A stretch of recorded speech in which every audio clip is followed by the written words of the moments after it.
Today we are going to discuss the third experiment. Sir, That before is, you start, sir, there is a request. Sir, yes, sir, it is very helpful that you send me recordings. But sir, actually, as I told you before, that I have misplaced several recordings due to some issues. So I just wanted to tell you that it will also save your time if it is possible that if you make a spreadsheet in which we have recording links and password till now, then pardon. sir, every day after every single class, I myself will add the recording links and the password. So from which if at a different point of time, if I require recording, I can easily get it. See, that kind of facilities is not there in WebEx.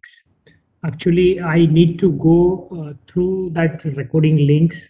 Then I have to add each and every numbers of all the students in a particular single lecture of single day. Fine. Right, sir. Yeah. So every time normally I started since last 1 month back and sending you each and every lectures also. But sometimes due to health issues and all, I forgot Yes, to sir. send some of the lectures. But kindly mention because I received one mail also from your side. Yes, sir. That, I do not know who was the number right now, but yes, sir, would you please send me all the lectures of all the recordings? It would be difficult even for me in a single day to give because I have to. There are not only of Tetra class level links. I have even higher semester links also. Fine, and from which at least 3 4 links a day. And if you multiply it by the number of days in a month, and if you multiply 3 4 months, I have a lot of recordings Recordings. with me. Right, sir. Yeah, so I need to find it out each and every recording, and then I have to open that recording and where I have to enter your email ID, and then only it is possible to share with you. Yes, sir. So again, my humble request to all, like, if you want a specific recording of a specific day, at least mention the date so I can find it out from that date and then I can send you. Because since long I'm sharing all the recordings, fine. And yesterday I think I had shared with last 1 or 2 couple of lectures, or we can say week, that I already shared, fine. Even if it requires, I mean, you may please request, okay. So my intention is not to share with you, but yes, there is a process which I need to follow. Clear, and it could be a little very tedious job also. So if you want any specific recording, please convey. Hmm? Sure, sure, sir. Yeah. Okay. Okay. So most of the things we discussed regarding that DC review circuits as well as single phase AC circuits, right? So these two whole units are your syllabus of sessional examination, and then the third, that is a unit 5. So here in unit 5, half wave, full wave rectifier, special purpose diodes, and regulators. So these are only the topics considered. Fine. So I'll try to cover maximum topics today. And on Monday, we have one more lecture in which I'm going to conduct this session for numericals of this half wave, full wave, and special purpose diodes. Fine. So today I'm going to start and this analog electronics, where we will discuss about the basic function of diode and then diode applications like half wave and full wave rectifiers and all. Fine. And we are also going to discuss about special purpose diodes. Fine. And these are Zener diodes and LEDs, liquid crystal diodes, and all such things. Fine. So we are going to discuss today. Okay. So first of all, let me share the screen here. Okay. Diode. We all know about the basic construction and working of a diode, but let me revise. Fine. So a semiconductor device, diode is a semiconductor device which allows current to flow in a one direction. Clear? So there is a p-type and n-type semiconductors. In actual practice, the PN junction is not formed by just bringing p-type semiconductor blocks nearer to an n-type semiconductor blocks. Fine. Actually, this PN junction diode is fabricated by special techniques, namely growing, alloying, and diffusing methods. Fine. So alloying is a method where the alloy is used to join these two different PN junctions. Fine. So this PN junction diode is used for a unidirectional current to flow. Fine. And their applications might be a rectification. So rectification is what? Whenever we convert or we omit the negative half cycles and convert into positive half cycle, then the sine wave that would be converted into a unidirection, right? And that is nothing but we can consider as direct current for power supply to flow, right? So that can be used as on-off switch also. Clear? So by giving the supply in a forward bias, we can conduct the diode, and in the reverse process, we can, in the reversed bias, we can also consider as switch off the supply. Fine. So here we can use this diode in two different ways. I mean, for on-off switch also, clear, and for rectification also. Okay. Now, first of all, let us discuss a few important terminologies which you already studied before. Fine. Barrier potential. Barrier potential. Okay. What is barrier potential? So barrier potential is nothing but it is a potential difference built across the PN junction, which restricts further movement of charge carriers across the junction. So from either a hole to ellipson, fine. So it restricts here because of this barrier potential, fine. And nothing but this is known as barrier potential, fine. So there is a junction at which there is a movement of charge carriers across either sides, fine, and that could be restricted by this. So it can be built up in the reverse bias process, fine. Then another terminology, that is a depletion layer, fine. What is depletion layer? A region around the junction, fine, from which the charge carrier, hole or free electrons are depleted, is called the depletion layer, fine. So here there is a process of depleting all these different holes and electrons at a particular junction, fine. So that junction that breaks sometimes, that junction restrict with the potential, higher potential barrier and lower potential barrier, fine. So we know that a function of this generator, I mean this diode. Okay. One more is a biasing. So forward biasing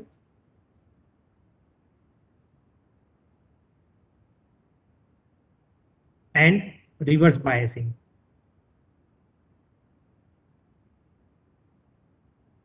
Right. So what do you mean by forward biasing? Whenever the battery is connected, a positive terminal of the battery or a DC source is connected to the diode of anode. So this is plus and this is minus of diode, where anode and cathode are known, right? So this positive terminal is if it is connected, and if the negative terminal is connected to the negative terminal, then it is forward bias. And in the reverse condition, if the battery is connected like this, then it is a reversed bias condition. So biasing is a process of applying external DC voltage to the semiconductor diode. Fine. So if you give positive voltage to the positive terminal, then it is biasing, called forward biasing. And if it is in the reverse, it is reverse biasing. Fine. And here we are going to discuss various conditions, or we can say points during the forward bias. Okay. So during the forward bias, condition number one, the junction potential barrier is reduced. Fine. Please try to understand. Junction barrier, I mean potential barrier is reduced, and at some forward voltage. Some forward voltage means 0.3 is for germanium and 0.7 is for silicon. It is eliminated together.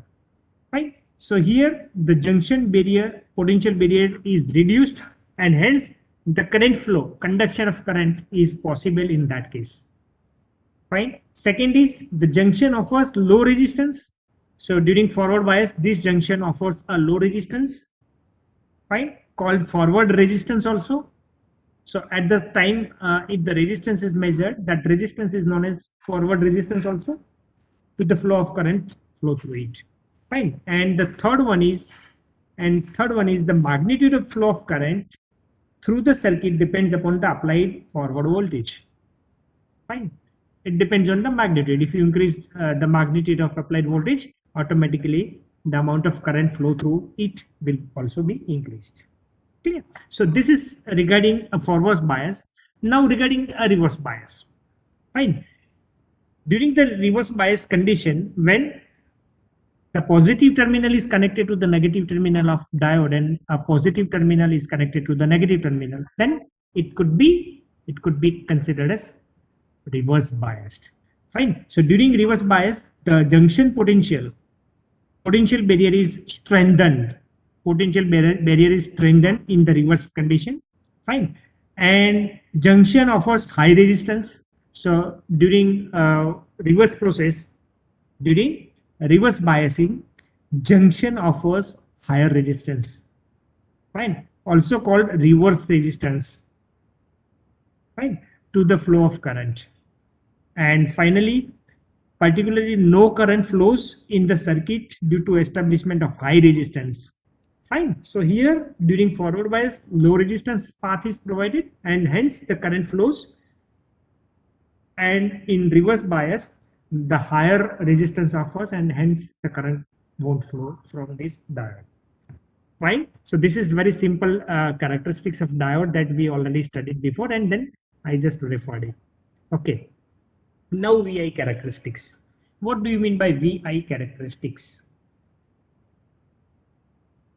Just a minute.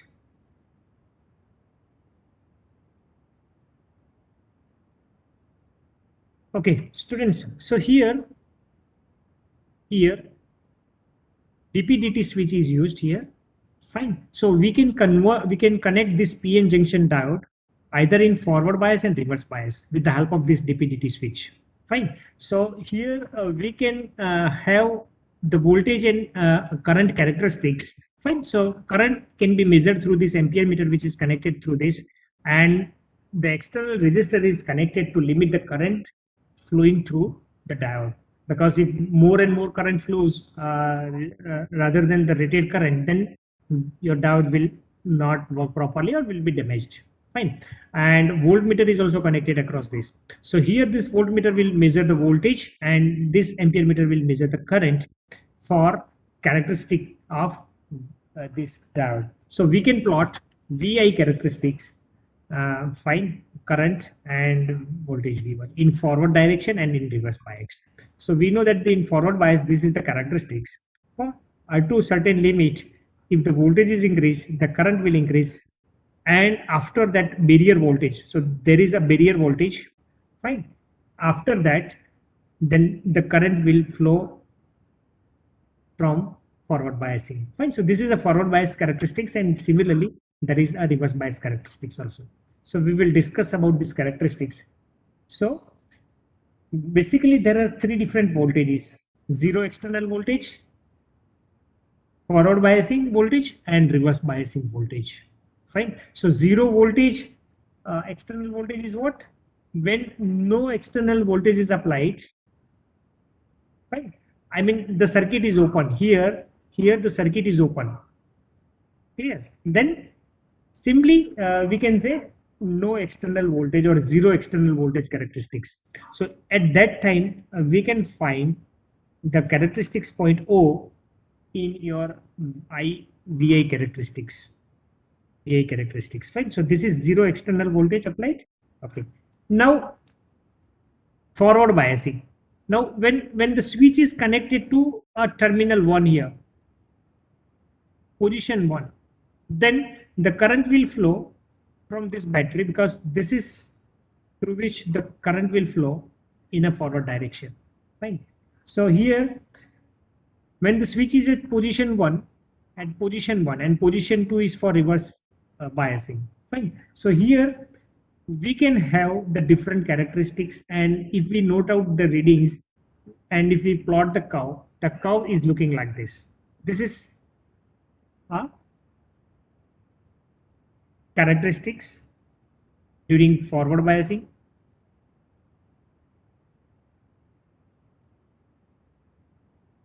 So from 0, this characteristic is from forward biasing, and from 0 in the third quadrant, this is reverse biasing. Reverse biasing. Clear? So here, first of all, there is a one word which is popular called knee voltage.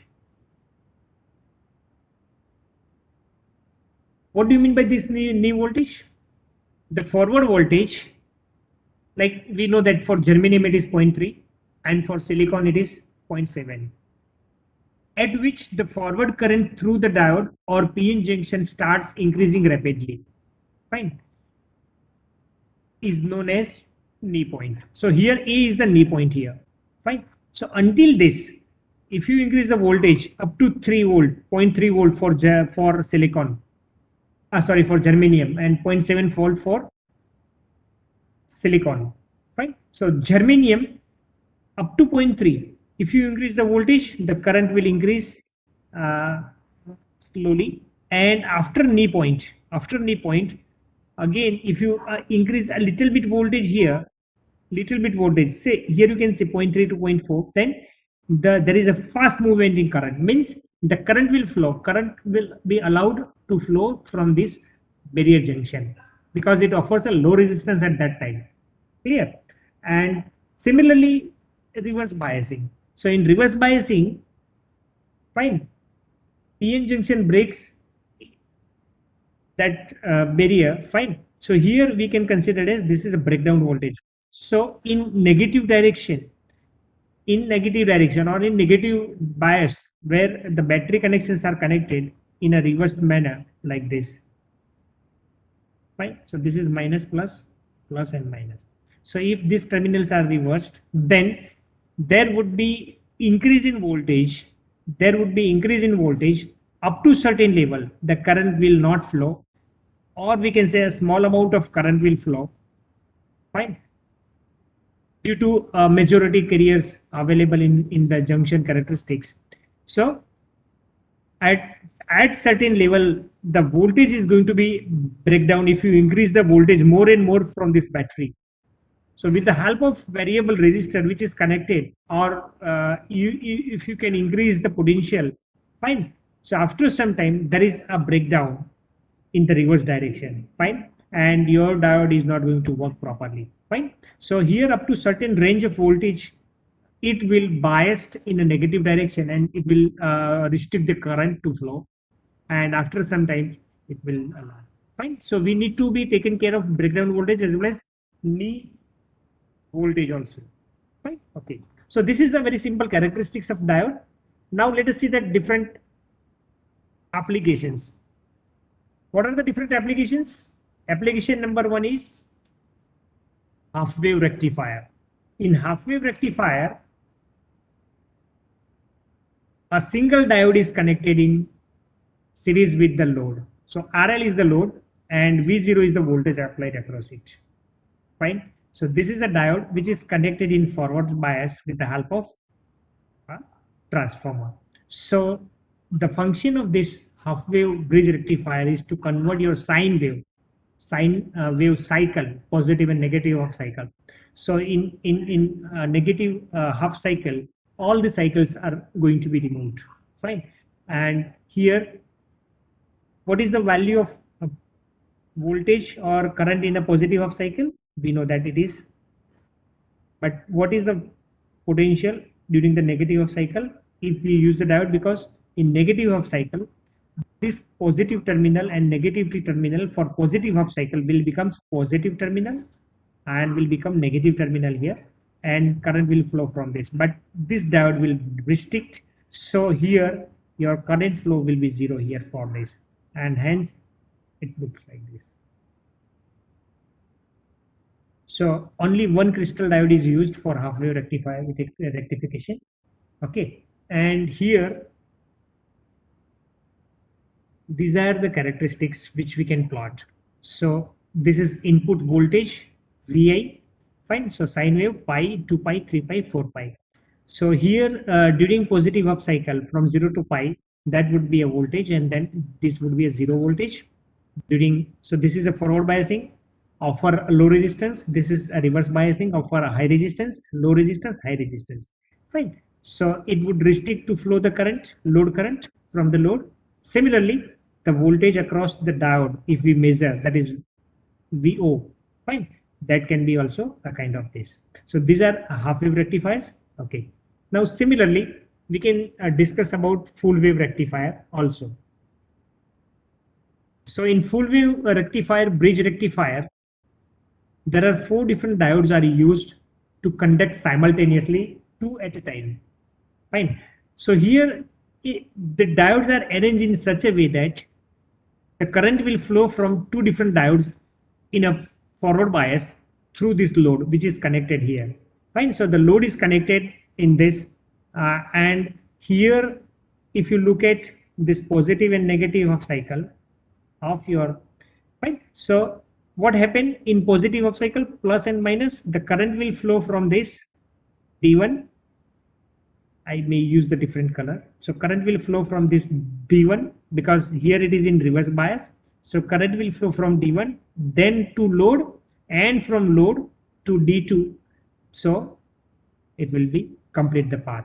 So during positive half cycle, diode D1 and D2 are conducted.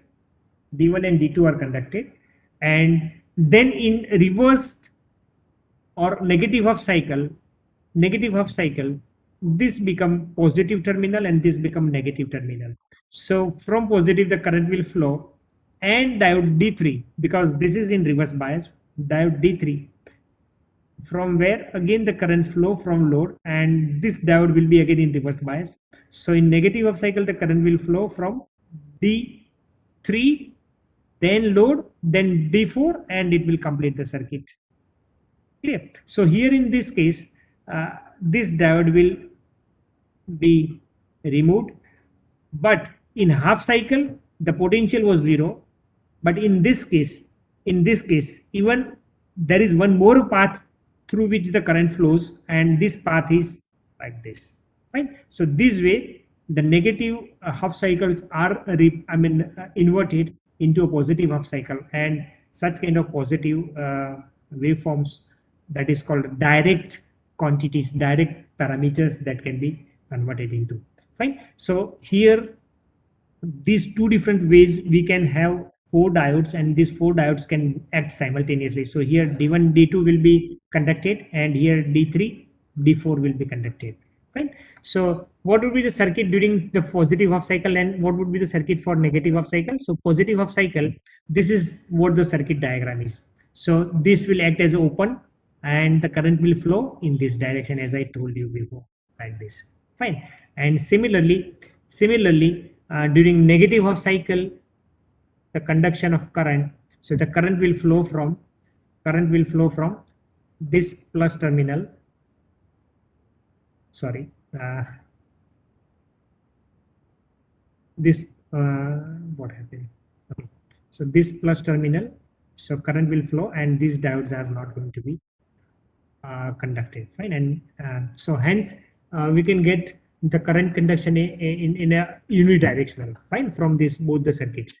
And finally, these are the waveforms which we can plot from various experiments. Fine. So this is your sine wave up to 2 pi. So this positive half cycle is due to conduction of D1 and D2, then D3, D4, and this will be fine. And similarly for another cycle, so that could be a kind of DC can be obtained. So here, especially if 4 diodes are used as a rectifier, then we can say it is a full wave bridge rectifier, where AC can be reduced from AC to AC with the help of transformer, and these transformers are used.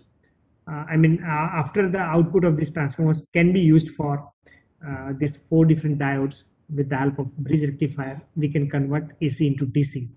And finally, with the help of capacitor or control circuits, control ICs, we can have the constant voltage at the terminal of your load, right? So this way we can have different current applications of full wave and half wave rectifiers.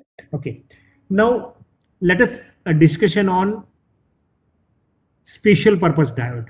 Special purpose diode. Now for special purpose diode, I have one video of 20 minutes. So please listen it carefully. Fine, you will get each and everything about all four different diodes which are considered as special diodes. Fine. So today I'm going to conduct this video. You please go through this video. Fine. And it's of around 22 minutes. Fine. So exactly it will be completed at 4.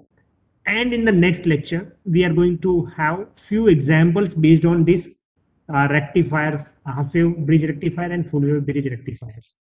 Fine. Okay.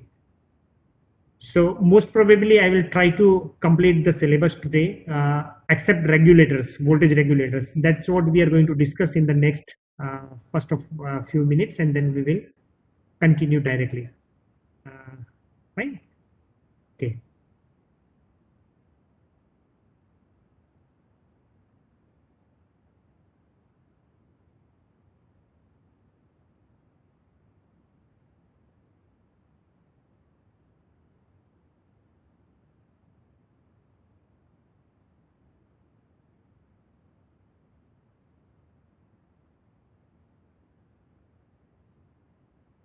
I hope the screen is visible now. Yes, sir. So kindly check audio and video both if any issues. Fine. And meanwhile, while playing a video, please do not animate anything like your thumbs up and all such things. Fine. Do not write any messages also. Otherwise, it will disturb the video even. Fine. So okay. Be focusing on these diodes like Zener diode, light emitting diode, photodiode, and Shockley diodes. Is okay? Video and audio? Yes, sir. Fine. Yes, sir. Here we have shown the characteristics of Zener diode, where the forward characteristics is shown in first quadrant and the reverse characteristics is shown on the third quadrant. We have plotted here the voltage and current of this diode.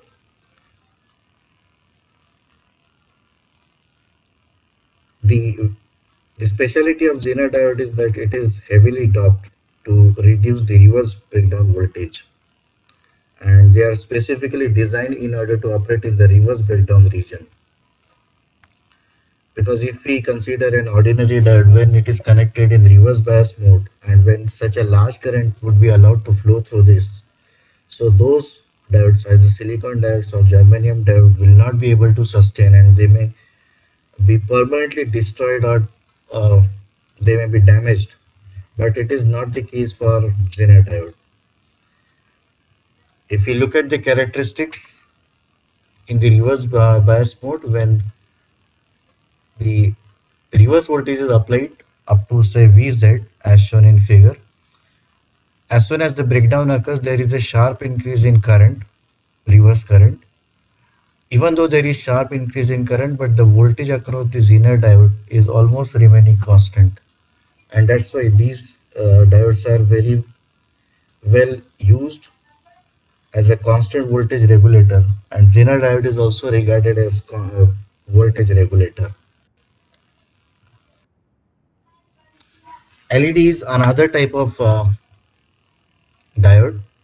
Full form of LED is light emitting diode. The speciality of this diode is that it emits visible light when it is forward bias.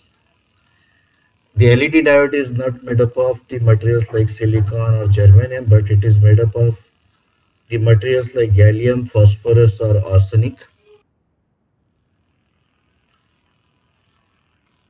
If we change the proportion of these materials like gallium, phosphorus, and arsenic it will be able to produce different colors, different lights. For example, if we take gallium and arsenide, it may produce red color. With gallium and phosphorus, it is producing green color. When the light emitting diode is forward biased, the electrons from N-type material cross PN junction and recombine with holes in P-type material. These free electrons are in the conduction band and at higher energy level than the holes in the valence band. When the recombination takes place, recombining electrons release energy in the form of heat and light. But this is not the case with the silicon or germanium diode. Even though there is uh, energy in the form of heat, but the emitted light in those diodes is not so significant, and that's why it cannot be visualized with our eyes. But in case of LED, it is not so. The light energy is sufficient so that one can easily visualize the light which is emitting out of the LED. The symbol of LED is shown here. This is anode, this is cathode, and the arrow which is pointing outward of this diode is indicating that the light is out of this diode. However, the color which is emitted out of this diode is not indicated for all the LEDs, maybe green, red, yellow, orange, any color. Same symbol is applicable. Here we are shown the radiated light in milliwatt and the forward current in milliampere. Forward current is taken on x-axis, whereas radiated light is taken on y-axis. The relationship between these two quantities is almost seen linear. As we increase the forward current, the radiated light is increasing.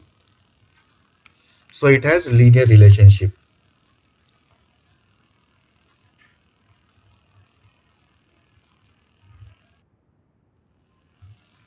Now, in order to limit the magnitude of current through the LED, there is a resistor which is shown here in the form of RS. So the value of RS will decide that how much current this diode is going to carry, because the current IF will be given by the equation Vs minus Vd by RS shown over here. Now, based on this theory, we'll be taking one numerical problem. The numerical problem is what value of series resistor is required to limit the current through a LED to 20 milliampere with a forward voltage drop of 1.6 when connected to a 10 volt supply. So as we have seen, as per this equation, RS would be equal to, if we recombine these two equations, it would be RS equal to Vs minus Vd divided by IF, where Vs is given as 10 volt. Vs is indicating the supply voltage. Vd is the voltage that is available across the anode of the LED. IF is the forward current, that is 20 milliampere. So with these values, RS comes out to 420 ohm. This RS is also called as current limiting resistor. Similarly, we'll take another numerical. What is the current through LED in the circuit shown in figure? Assume that the voltage drop across LED is 2 volt. So it will be 15 volt is available here. Here it is 2 volt, and this resistor is 2.2 kilo ohm. So based on these data given, we can calculate the value of forward current, which comes around 5.91 milliampere.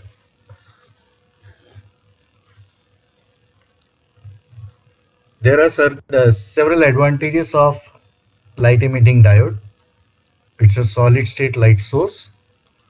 The advantages are mainly it consumes low voltage, it has longer life, more than 20 years, and it has fast on-off switching.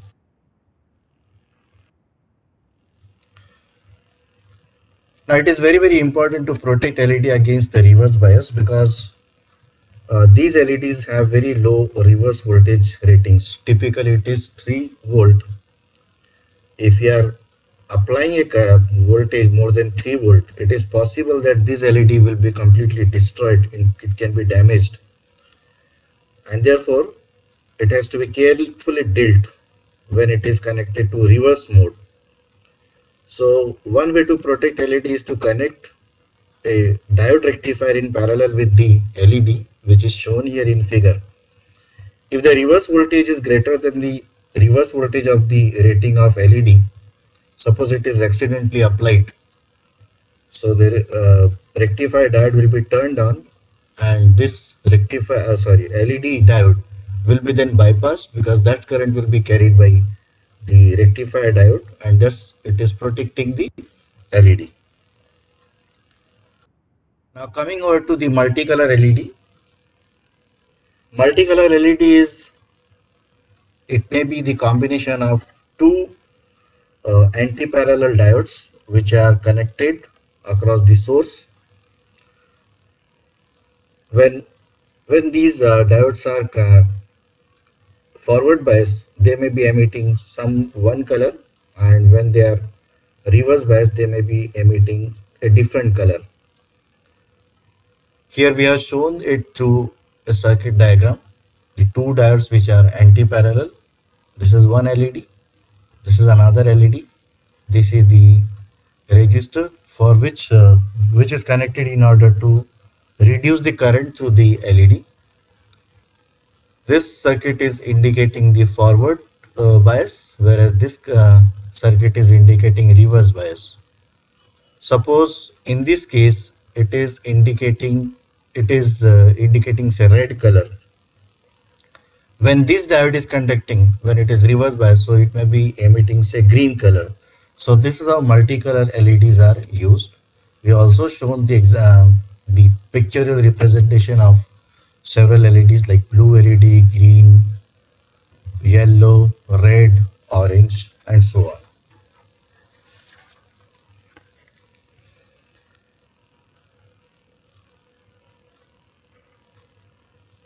Now there are several applications. LEDs can be used as a power indicator. These power indicators, LEDs, we may find in several home appliances like mixer, like television, DVD player, air conditioners, and so on. So these LEDs may be connected in parallel with the load, and of course there is a resistor which is limiting the current through this, because they need a very small uh, current or voltage to flow through it, and these are only for the indication purpose.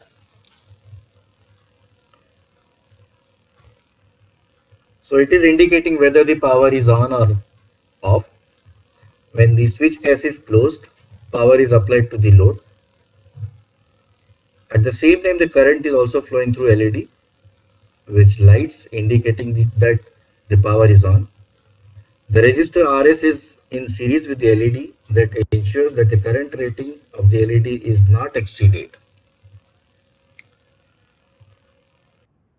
Another application of LED, that is 7-segment display. You might have observed it in calculator or any digital device like remote. There are 7 segments like A, B, C, D, E, F, and G. For each of these segments, there is one LED. So accordingly, from A to G, there are LEDs, and these are registered again in order to limit the magnitude of current flowing through this LED. Suppose I want to display 2. So for 2, which of the segments should be on? It should be A, then B, G, E, and D. So A, B, G, E, D.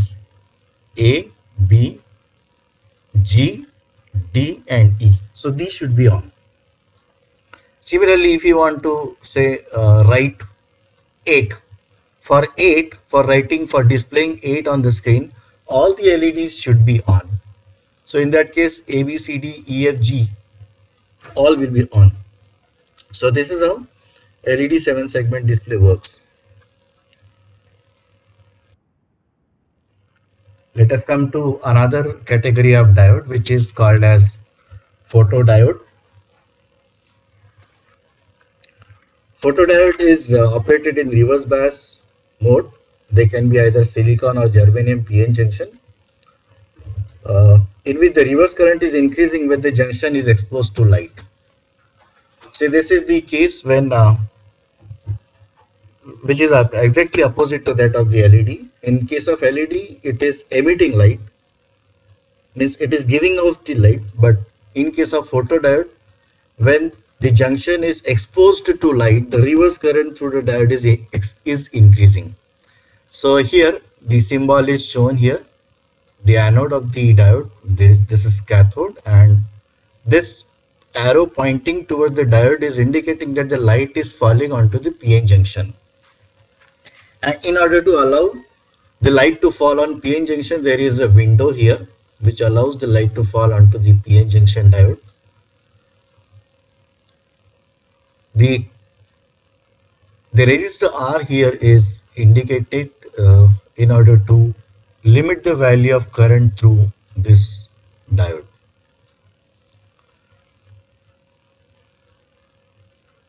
The reverse current in the photodiode is directly proportional to the intensity of light falling onto the PN junction.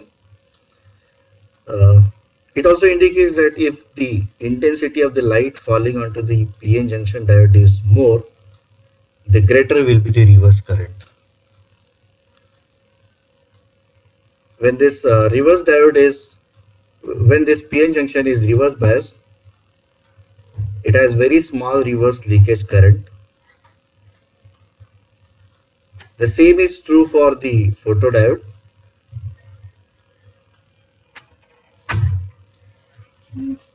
A photodiode differs from rectifier diode in that when its PN junction is exposed to light, the reverse current increases with the increase in light intensity and vice versa.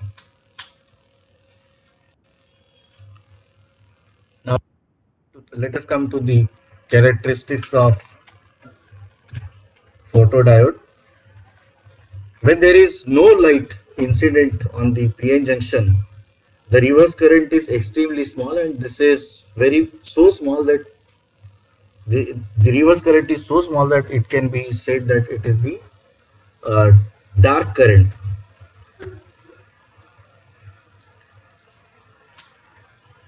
The resistance of the photodiode which is offered to the circuit when there is no light incident on it is called as the dark resistance. When the light is incident on PN junction of photodiode, there is transfer of energy from incident light to the atoms in the junction. This creates more free electrons and more holes. These additional free electrons will increase the reverse current. As the intensity of light is increasing, the reverse current goes on increasing till it becomes maximum, which is shown over here. This is shown for different levels of illumination at 200 lux, at 400 lux, at 600 lux, and this is the dark current. When there is no light incident on it, the resistance offered by the photodiode is very large, which is the dark resistance, and the current which is flowing under this condition is regarded as dark current.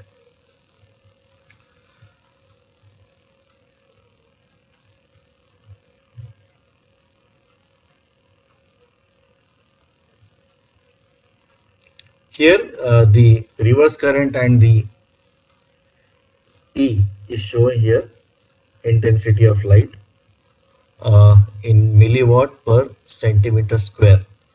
This shows almost linear relationship. As we go on increasing the illumination or on the PN junction diode, the reverse current will go on increasing. That we already discussed. Now let us discuss what could be the application of photodiode. It can be used as a alarm circuit. Here we have shown there is a light source here, and this is the photo detector, and there is a light beam which is coming onto the photodiode. So if this beam of light is interrupted, then obviously there will be no current flowing through this, no reverse current, and this is how it can be used as alarm circuit. Similarly, it can be used as a counter circuit in case of the production companies, where we want to count either number of bottles or number of objects being finished in the production process. It can be those items may be moving on the conveyor belts.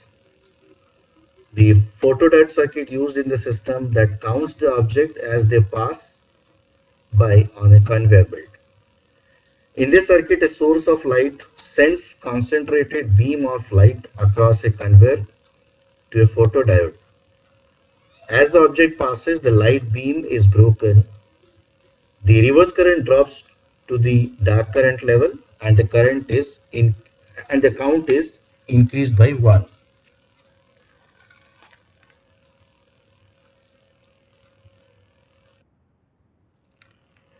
Next special purpose diode is Shockley diode. It is basically a PNPN device having two terminals as shown in figure here. This is two layer PN, P1, N1, P2, N2. This device acts as switch and consists of four alternate PNPN layers in the crystal. The various levels are labeled as P1, N1, P2, N2. Since P is adjacent to N region, that may be considered as the junction diode. The symbol is also shown here. This junction is forward bias, because if we are connecting this to positive terminal of battery and this is connected to say negative terminal of battery, so this junction is forward bias. Even this junction is forward bias, so we call it as D1 here, we call it as D3 here, and D2, which is reverse bias as per the condition. When this Shockley diode is forward biased, that is anode is positive with respect to cathode, D1 and D3 would be forward bias and D2 is reverse bias. Since D2 is offering very high resistance because it is reverse bias, the three diodes are in series. Shockley diode represents a very high resistance. Now as the forward voltage is increased, the reverse bias across D2 is increasing, and at some forward voltage there is a breakover of the voltage across the junction which is for D2, and this causes the breakdown current to flow through this resistance because there is reduction in the resistance offered by diode to the circuit. The Shockley diode then presents a very low resistance, and from now onwards Shockley diode behaves as a conventional forward bias diode. So this is very well demonstrated in this figure. Initially you need a very large voltage to be applied at the anode, and once there is breakdown, then the current is sharply increasing. Even the voltage is reduced here, and then the voltage and current, they are increasing linearly with respect to each other. Similarly, when it is reverse bias, anode is negative with respect to cathode, diode D1 and D3 will be now reverse bias and D2 will be forward bias. If the reverse voltage is increased sufficiently, the reverse voltage breakdown at point A, here it is breakdown. The reverse current flowing through the circuit would rise rapidly and the heat is produced here.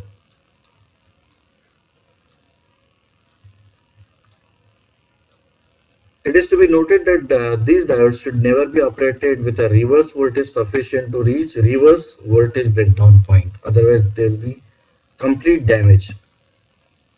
It is also to be noted that if the diode is turned on once it starts conducting, the only way to turn off or reduce is to reduce the applied voltage to such a value so that the current flowing through the Shockley diode drops below the holding level, and that's why it can be then turned off.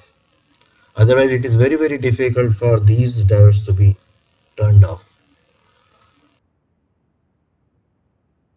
Okay, students. So lecture is over now. We will discuss various numericals based on these different diodes as well as bridge rectifiers.